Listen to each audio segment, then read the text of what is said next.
साथियों, मैं आपका दोस्त शैलन सिंह और आज की इस वीडियो में हम बात करने वाले हैं कि अगर कोई भी आपको झूठे मुकदमे में फंसाने की धमकी दे रहा हो या फिर आपको डर है कि कोई आपको झूठे मुकदमे में फंसा देगा या फिर किसी ने आपको झूठे मुकदमे में फंसा दिया है, तो ऐसी सिचुएशन में या फिर ऐसी स्थिति में आप क्या करेंगे, कैसे बच सकते हैं। ऐसी स्थिति में आज की इस वीडियो में हम लोग बात करने वाले हैं कैसे आप सुरक्षित रह सकते हैं और क्या आप फॉलो करेंगे, क्या क्या आपको करना चाहिए जिससे आप बच सकते हैं। हम लोग आपको अच्छे से बताने वाले हैं इस वीडियो में। तो दोस्तों, आप लोगों ने देखा होगा कि ज़्यादातर जो मामले होते हैं, जो घरेलू हिंसा होती है, लड़ाई झगड़े होते हैं या फिर किसी पैसे के लिए रंजिश हो तो वो आपको फंसवा देगा, आपको झूठे मुकदमे में फंसवा देगा, या फिर कोई आपको धमकी दे रहा है या फिर किसी इलीगल डिमांड को लेकर कोई नाजायज़ मांग है और उसको लेकर आपको धमकी दे रहा है कि अगर आपने यह मांग ना मानी मेरी तो मैं आपको झूठे मुकदमे में या फिर झूठे केस में फंसा दूंगा, या फिर गर्लफ्रेंड बॉयफ्रेंड को लेकर किसी भी मांग को लेकर वो आपको झूठे मुकदमे में फंसाने की धमकी दे रहा है, या फिर आपको डर है कि वो आपको झूठे मुकदमे में फंसा देगा, या फिर आप फंस गए हैं झूठे मुकदमे में। तो ऐसी स्थिति में आपको करना क्या है, अगर कोई भी झूठे केस में झूठी FIR करने की कहता है, धमकी देता है, या फिर आपको डर है कि यह मेरी झूठी FIR कर देगा, मुझे झूठे मुकदमे में फंसा देगा, या फिर आपको फंसा चुका है, तो ऐसे में सबसे पहले आपको करना क्या है, और यहाँ पर आपको एक गलती नहीं करनी है। आपको उस व्यक्ति से आप करते क्या है, आप उस व्यक्ति को लड़ाई झगड़ा करके या फिर मारपीट करके या फिर कुछ भी बातचीत करके आप सोचते हैं कि मैं इससे लड़ झगड़ के इससे इस मैटर पर बात करूँगा और यह जो है यह मुझे मुकदमे में नहीं फंसाएगा और मेरी कंप्लेंट नहीं करेगा। लेकिन यहाँ पर उल्टा हो जाता है, जब आप उससे लड़ झगड़ते हैं तो आप उसमें फंस जाते हैं और वह आपकी कंप्लेंट तो करता ही है और साथ में यह भी हो जाता है कि उसने मेरे साथ लड़ाई झगड़ा भी किया। तो ऐसे में आपको कभी भी लड़ाई झगड़ा नहीं करना है, लड़ना झगड़ना नहीं है। सबसे बड़ी गलती आप यहाँ पर यही कर देते हैं कि लड़ाई झगड़ा करते हैं, पर आपको कभी भी लड़ाई झगड़ा नहीं करना है। अगर आपको इस सिचुएशन से निकलना है तो आपको कभी भी लड़ाई झगड़ा नहीं करना है। आपको मैं बता दूँ कि आपको करना क्या है। आपको अपने जो निकटतम थाना है आपके पास, जो आपका निकटतम जो आपके पास जो पुलिस स्टेशन है, वहाँ पर आपको उस व्यक्ति के खिलाफ कंप्लेंट दर्ज करानी है और उस कंप्लेंट की दर्ज करानी है कि यह व्यक्ति मुझे फला व्यक्ति मुझे झूठे मुकदमे में फंसाने की कह रहा है। आप शिकायत दर्ज कराएंगे, पुलिस स्टेशन में जाकर थाने में जाएंगे और पुलिस अधिकारी के पास आप शिकायत दर्ज कराएंगे और उस शिकायत की आपको कॉपी ले लेनी है, जो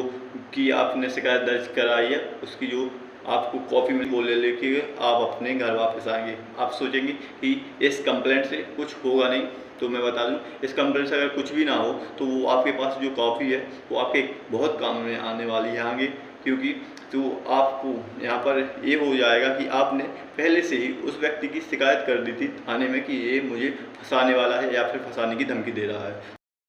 आज़ादी सुनिश्चित कैसे होगी, तो आपको मैं बता दूं कि अगर कोई भी व्यक्ति आपको झूठे केस में फंसाने की कह रहा है या फिर फंसा चुका है या फिर आपकी झूठी FIR कर चुका है, तो उसके बाद आपको सबसे पहले क्या करना होगा, आपको सबसे पहले उस FIR के खिलाफ जो FIR हुई है उसमें आपको बिल लगानी पड़ेगी।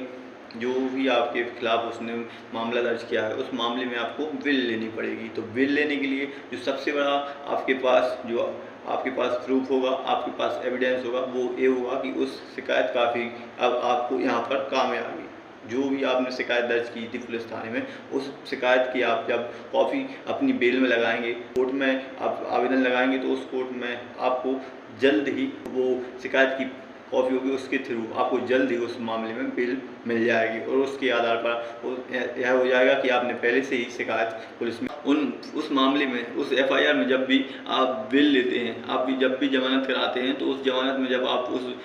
पुलिस स्टेशन में जो आपने शिकायत दर्ज की थी उसकी जब पावती लगाते हैं, तो उसके बाद कोर्ट देखता है कि आपने पहले से ही कंप्लेंट दर्ज करा रखी थी पुलिस स्टेशन में कि मुझे झूठे मुकदमे में फंसाने की धमकी मिल रही है या फिर झूठे मुकदमे में फंसाने की मुझे आशंका है। तो ऐसे में कोर्ट देखता है कि आपने पहले से ही शिकायत कर रखी है, तो ऐसे में आपको बेल जल्द मिल जाएगी और ऐसे में आपको जल्द ही उस केस से बेल मिल जाती है और आपकी आज़ादी सुनिश्चित हो जाती है। आपको बेल मिल गई, आपकी आज़ादी सुनिश्चित हो गई। फिर इसके बाद केस वैसे ही चलेगा, वैसे उसमें एविडेंस होंगे, वैसे उसमें गवाह की गवाही होगी, वैसे ही उसमें चार्जशीट पेश होगी जैसे हर केस में हर FIR में होती है।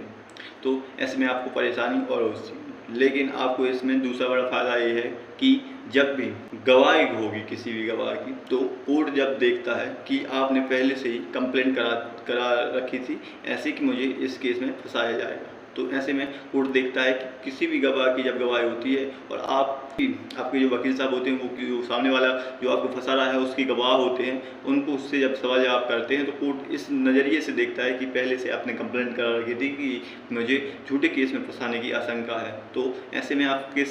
पक्ष में जो फैसला होगा वो ज़्यादा होगा, और उस अगर आप उन गवाहों को झूठा साबित कर देते हैं तो ऐसे में आप निश्चित ही बेगुनाह हो जाएंगे और उस झूठे मुकदमे से बाहर आ जाएंगे। आपको उस केस से आज़ादी मिल जाएगी, झूठे केस से, और आप उसमें बेगुनाह साबित हो जाएंगे। तो आपको मैं अब बताता हूँ कि अगर कोई झूठा मुकदमा कर देता है तो उसके बाद कंप्लेंट करने का क्या फ़ायदा है। आपको मैं बता दूँ कि अगर झूठा मुकदमा किसी ने दर्ज करा दिया है और फिर अगर आप दर्ज हो चुका है, फिर अगर आप उसकी कंप्लेंट करते हैं, तो ऐसे में आपको मैं बता दूं कि कोर्ट देखता है कि आप बार बार कोर्ट से कहते हैं कि मुझ पर झूठा मुकदमा दायर हुआ है, मुझ पर झूठा केस बनाया गया है, मुझे झूठा फंसाया जा रहा है। तो कोर्ट यह सबूत मांगता है कि आपको अगर झूठा फंसाया जा रहा है तो आपने अभी तक इसकी शिकायत की है या फिर नहीं की। अगर आपने कंप्लेंट कर दी पुलिस स्टेशन में तो कोर्ट यह समझता है कि आपने इसकी शिकायत पहले से ही की है कि मुझे झूठा फंसाया जा रहा है, या फिर आपको फंसा गया है, आपका वो ऊपर केस बन गया है, उसके बाद भी अगर आपने की है तो कोर्ट देखता है कि हाँ आपने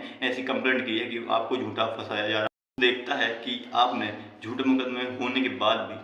कंप्लेंट की है। आप अगर आप बोल रहे हैं कोर्ट में कि मुझे झूठा फंसाया जा रहा है, तो इसमें आपने शिकायत की है पुलिस स्टेशन में, तो आपके पास यह सबूत होता है कि मैंने शिकायत, चाहे आपके खिलाफ कंप्लेंट हो गई हो या फिर कोई कंप्लेंट करने की कह रहा है कि मैं झूठा फंसवा दूंगा, झूठे मुकदमे में फंसवा दूंगा। तो ऐसे में आप अगर कोई कह रहा है तो भी आप कंप्लेंट कराएं पुलिस स्टेशन में, और अगर आपको फंसाया जा चुका है, आपको किसी भी मैटर में, किसी भी मुद्दे में, किसी भी केस में फंसाया गया है या फंस चुके हैं आप, तो भी आप पुलिस स्टेशन में जाइए। कोई भी आपको झूठा फंसाने की धमकी देता है या फिर झूठा केस करने की धमकी देता है या फंसा चुका है, तो सबसे पहले आपका काम है उसकी शिकायत करना निकटतम थाने में और उसके खिलाफ कंप्लेंट कराना कि मुझे इसने झूठा फंसाया है या फिर इसने झूठा फंसाने की यह धमकी दे रहा है। कोई भी इंसान जो आपको फंसाने की धमकी देता है, तो ऐसे में आपके पास यह होगा कि कभी भी आप के फंस चुके हैं तो आपके पास बेल मिलने के आसान तरीके होंगे, और बेल अगर आपको मिल जाती है उसके बाद आप केस में भी आपके पास एक स्ट्रॉन्ग